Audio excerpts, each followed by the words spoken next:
Here's a clip from Tarabuster. We were talking earlier. I was talking about a friend of mine who's actually a Democrat. He's not he's not as left wing as me, and he was complaining that he doesn't get a subsidy on the exchange. I mean, I wish I got a subsidy too, but he's like, yeah, I got to pay for poor people.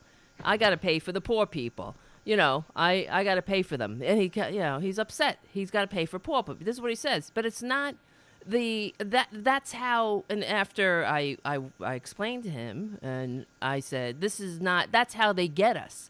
They have somebody who's a little higher up on the ladder kicking down and having a resentment against people who are a few rungs lower on the ladder, and they keep us divided that way because we have more in common with each other than we would ever have with those at the top. And so, as you and I were discussing, why doesn't that guy?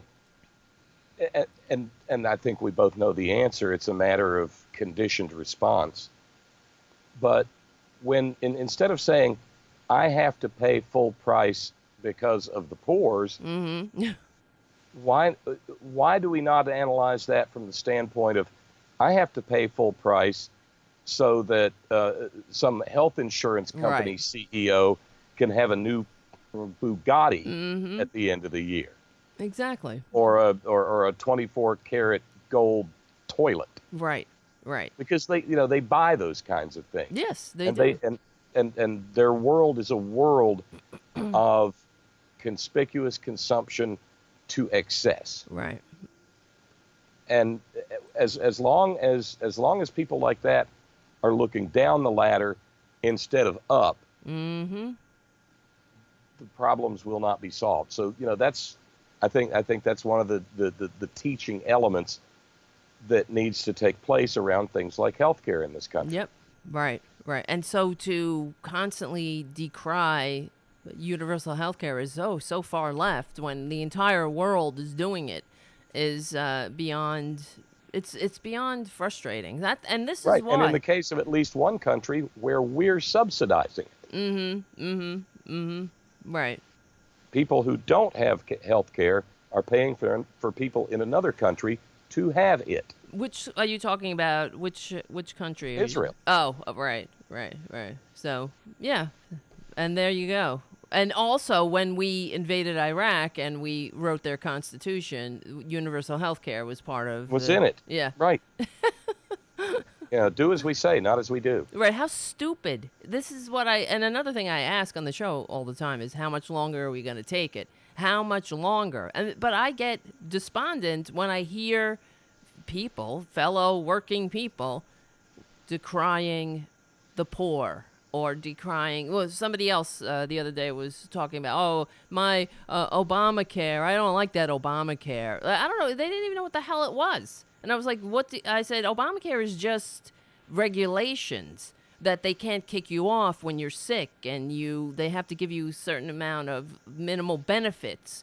Unlike, he's like, well, my insurance used to be $400, now it's $700 or whatever. And then I was like, yeah, because they could deny you care. They could kick you off when you got sick. They could, if you went to the hospital and you had a serious condition, there would be caps. Children who had cancer would reach their lifetime caps before they hit puberty. And I mean, the abuses of this system it was just crying out for regulation. But this is going on now. So the Democratic Party still has not had taken control of this message in any way. There's so much confusion, and people, they don't want to lose their pre-existing condition benefits, right? But they hate Obamacare, that's for sure. So, oh boy. Anyway, there are a multitude of bills. Or not a multitude, but there are 2 or 3 bills floating around there. One's already been introduced by Pramila Jayapal out of Washington State. There's another Medicare for all, or Medicare for America, I think is what it's called. Yes. So at least that conversation is beginning to be had, but we're nowhere near where we need to be with it. Right. And I mean, thanks to Bernie, frankly, he did push the Democratic Party into having this conversation, and now as you hear Joe Biden saying he's the most progressive of all the candidates, which is like, wow. Well, but it even goes deeper than Bernie, because I remember as far back as 2004, and Dennis Kucinich talking about having universal access to health care. Right.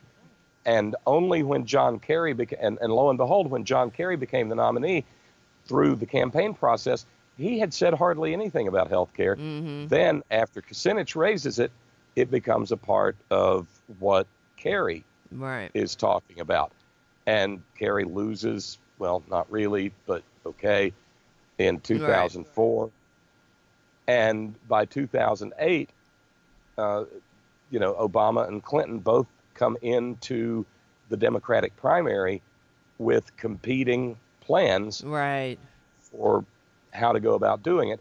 And in point of fact, I'm sure there are people who'll spit on the ground at the mere mention of her name, but Hillary had the more liberal health care plan in 2008. And Obama had Romney's plan, right? Right. And so I think he was on The View, and Pete Buttigieg, mayor of South Bend, pointed out, and you've known this for years, I've known it, probably most of the people listening have known it, but what turned into so-called Obamacare was born in the bowels of the Heritage Foundation. And that's why it sucks. Yeah. Absolutely. Anything Republicans touch sucks. But Republicans loved it when it was their alternative to what they called Hillarycare back in the 90s. Absolutely. But the minute that, the Kenyan Muslim usurper touched it, it suddenly became toxic. Right. Because frankly, Republicans don't care about human beings. No, they don't care about anyone but themselves, anyone but corporations, anyone that... It's all about enrichment, and it's all about the advancement of party and power over people. Right, and that's why they rally behind this horrible American healthcare non-system. It's not even a healthcare system. It's an insurance racket. Tarabuster is recorded live every Saturday evening from 6 to 8 p.m. Eastern at the RDT Daily Facebook and YouTube channels, and rebroadcast on Sunday from 6 to 8 p.m. Eastern on Progressive Voices, or anytime on demand on the Progressive Voices app.